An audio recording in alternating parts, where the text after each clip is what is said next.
Hai, bagus di sini. Di video kali ini aku akan bahas tentang Permenkop 15 tahun 2015. Materi ini berisi tentang usaha simpan pinjam koperasi, mempunyai 12 bab dan 36 pasal. Banyak ya.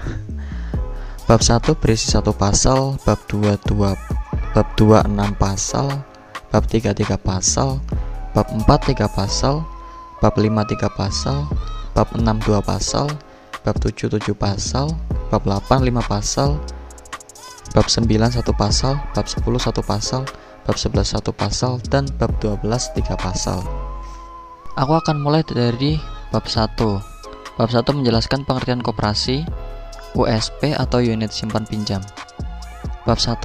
Bab 1 menjelaskan pengertian koperasi, koperasi simpan pinjam, KSP primer, KSP sekunder, pengurus koperasi, pengawas, pengelola, simpanan pokok, simpanan wajib, tabungan koperasi, simpanan berjangka, SHU atau sisa hasil usaha, dana cadangan, dan lain-lain. Aku akan jelasin satu-satu secara singkat.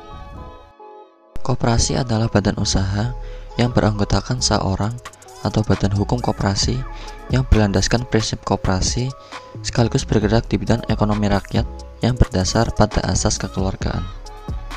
Unit simpan pinjam atau USP adalah unit usaha yang bergerak di bidang usaha simpan pinjam sebagai bagian dari kegiatan usaha koperasi.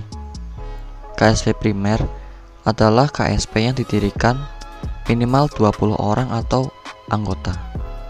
KSP sekunder adalah KSP yang didirikan oleh badan hukum koperasi. Pengurus koperasi adalah anggota koperasi yang diangkat dan dipilih dalam rapat anggota untuk mengurus organisasi dan usaha koperasi. Pengawas adalah anggota koperasi yang diangkat dan dipilih dalam rapat anggota untuk mengawasi pelaksanaan kebijakan dan pengelolaan koperasi. Pengelola adalah anggota koperasi atau pihak ketiga yang diangkat oleh pengurus dan diberi wewenang untuk mengelola usaha koperasi atau unit simpan pinjam koperasi. Simpanan pokok adalah sejumlah uang yang sama banyaknya yang wajib dibayarkan kepada koperasi pada saat masuk menjadi anggota, yang tidak dapat diambil kembali selama yang bersangkutan masih menjadi anggota.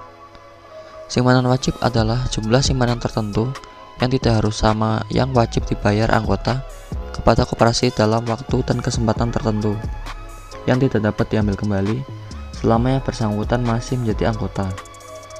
Tabungan koperasi adalah simpanan di koperasi dengan tujuan khusus. Penyetorannya dilakukan berangsur-angsur dan penarikannya hanya dapat dilakukan menurut syarat tertentu yang disepakati antara penabung dengan koperasi yang bersangkutan dengan menggunakan buku tabungan koperasi. Setoran berjangka adalah simpanan pada koperasi yang penyetorannya dilakukan sekali dan penarikannya hanya dapat dilakukan pada waktu tertentu menurut perjanjian antara penyimpan dengan koperasi yang bersangkutan. Pendapatan koperasi yang diperoleh dalam 1 tahun buku dikurangi dengan biaya, penyusutan, dan kewajiban lainnya, termasuk pajak dalam buku yang bersangkutan. Dana cadangan adalah sejumlah uang yang diperoleh dari penyisian hasil usaha setelah pajak yang dimaksudkan untuk memupuk modal sendiri dan menutup kerugian. Modal sendiri adalah jumlah simpanan pokok, simpanan wajib, cadangan yang disisihkan dari sisa hasil usaha, hibah, dan simpanan lain yang memiliki karakteristik sama dengan simpanan wajib. Modal kerja adalah dana yang harus tersedia untuk kelancaran usaha dan merupakan dana yang ditanamkan dalam aktiva lancar. Modal usaha adalah dana yang harus tersedia untuk usaha dan merupakan dana yang tertanam dalam bentuk aktiva lancar maupun aktiva tetap. Rencana kerja adalah rincian kegiatan yang akan dilaksanakan pada satu periode yang telah ditentukan. Mungkin segini aja penjelasan dari aku.